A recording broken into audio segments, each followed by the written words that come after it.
大家好，我係蘇媽。咁我咧就好中意食芋頭嘅喎。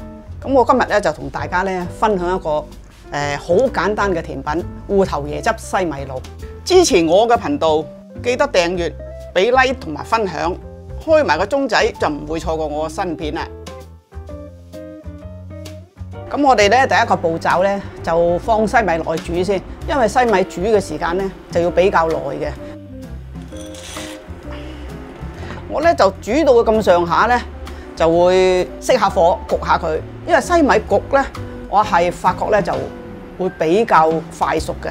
咁個西米咧，如果佢仲係有一粒白色，佢就未熟嘅。煲咗出嚟咧，佢晶瑩剔透咧就熟噶啦。咁我哋咧就攪一攪佢先。作用咧就唔好俾佢黐底咁嘅意思嘅啫。咁啊等佢滾啦。咁我哋咧呢個步驟咧就切芋頭啦。咁芋頭咧我就切細細粒咁放落去嘅。因為細個咧，佢哋咧就中意飲汽水啦。咁汽水咧，我喺我自己心目中就覺得驚佢哋會爛牙嚇。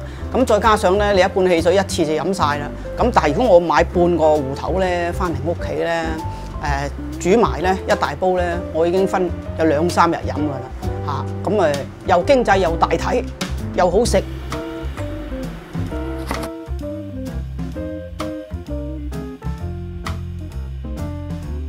好啦，咁我哋而家咧打開蓋咧，就睇下嗰啲西米得未咯喎，都係有少少嗰個心未曾熟透。咁咧咁冇問題嘅。咁我哋咧又再滾佢一陣咧，又熄火焗佢10分鐘。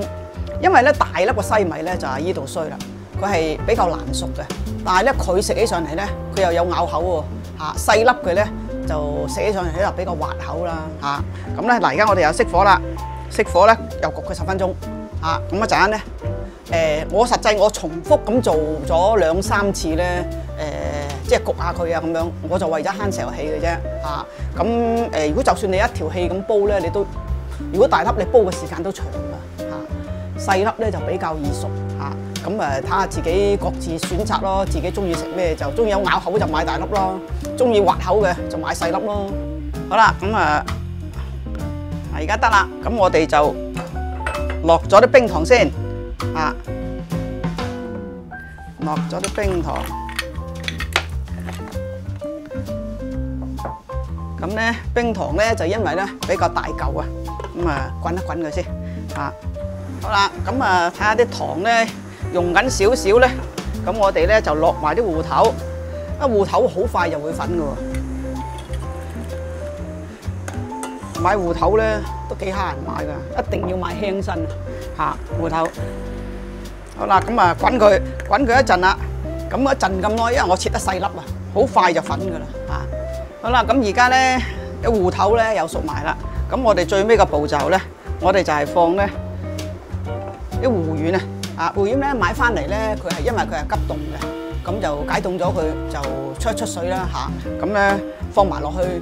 個顏色咧亦靚啦，係嘛？我就懶嘅，自己唔整嘅，拎出去出邊買急凍嘅啫，咁而家咧都好流行，啲人都好中意食嘅，咁我哋就放埋佢落去先，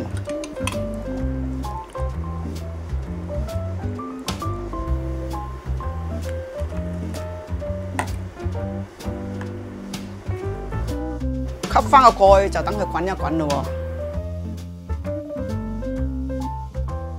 好啦，咁而家咧芋頭都應該熟埋噶啦。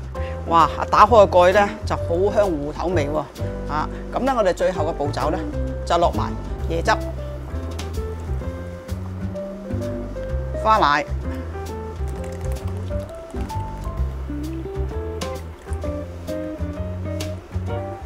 好啦，我哋就冚翻個蓋，等佢滾就 OK 噶啦。